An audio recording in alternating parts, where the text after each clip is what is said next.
সাভারে আইনশৃঙ্খলা পরিস্থিতি স্বাভাবিক রাখা ও অপরাধ নিয়ন্ত্রণে শিক্ষক শিক্ষার্থী ও অভিভাবকদের সঙ্গে মতবিনিময় করেছে র্যাব।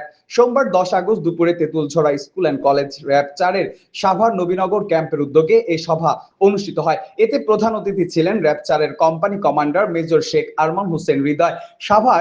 সাভারের আইন শৃঙ্খলা পরিস্থিতি, মাদক কিশোর অপরাধ সহ বিভিন্ন বিষয়ে আলোচনা হয়। অপরাধ নিয়ন্ত্রণে র্যাব 4 ও সাধারণ মানুষের মধ্যে পারস্পরিক আস্থা ও সহযোগিতা বাড়ানোর উপর গুরুত্ব দেওয়া হয়।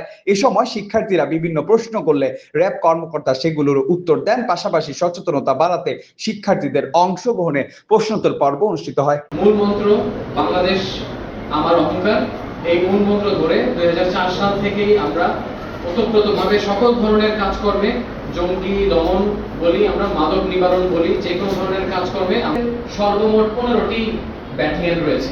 15টি ব্যাটালিয়ন রয়েছে র্যাবের, 1, 2, 3, 4 থেকে শুরু করে 15 পর্যন্ত।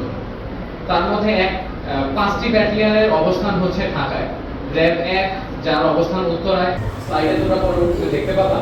যখন স্লাইড দেখাবো তখন স্লাইড দেখলেই হবে, আপাতত স্লাইড দেখা দরকার নেই। তোমাদের না জানলেও হবে, বাট তোমাদের জানা দরকার যে কাজগুলো, সেগুলো হচ্ছে